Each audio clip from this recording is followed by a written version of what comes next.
जिस विभाग पर पूर्व सूचना देकर लोगों को सुरक्षित करने की जिम्मेवारी है, वही मौसम विभाग खुद ही समस्याओं से घिरा हुआ है। जी हां, यह भवन जो आप देख रहे हैं वह पूर्णिया के मौसम विभाग का है।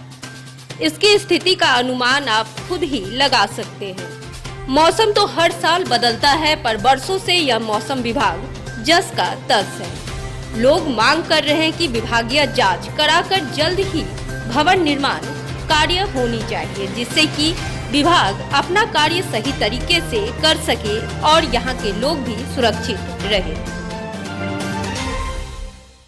तो बिल्डिंग जेल के बगल में वो काफ़ी पुराना बिल्डिंग है और वो बिल्डिंग हमेशा पानी छूते रहता है, छत भी उसके डैमेज।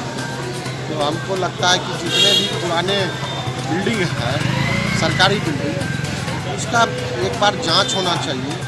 और क्योंकि ये इतना पुराना हो गया, जर्जर हो गया, कभी भी कोई बड़ा हादसा हो सकता है, इसलिए इसकी जांच होनी चाहिए। भवन निर्माण विभाग उसके लिए है, उसको सभी सरकारी बिल्डिंगों का जांच करना चाहिए, भौतिक सत्यापन करना चाहिए कि क्या स्थिति कौन बिल्डिंग की है। और विभाग को भी हमको लगता है लिखना चाहिए था, विभाग ने जरूर लिखा होगा, लेकिन अभी तक नहीं बन पाया। ये बड़ा ही दुखदायी है। अभी बाढ़ का भी स्थिति अभी है, तो उसके लिए भी मौसम विभाग का क्या है? देखिए, मेन तो मौसम विभाग ही लोगों को अलर्ट करता है कि भाई अभी जो है मौसम की क्या स्थिति है, उसी से लोगों को प्राप्त होती है सूचना। और वो स्वयं जो है मौसम विभाग जब अपने असुरक्षित महसूस कर रहा है, तो वो दूसरों की सुरक्षा की क्या गारंटी देगा। निश्चित तौर पर मौसम विभाग का बिल्डिंग बढ़िया होना चाहिए। सरकार को और जिला प्रशासन को इसमें आगे बढ़ के उसकी मरम्मती को करना चाहिए।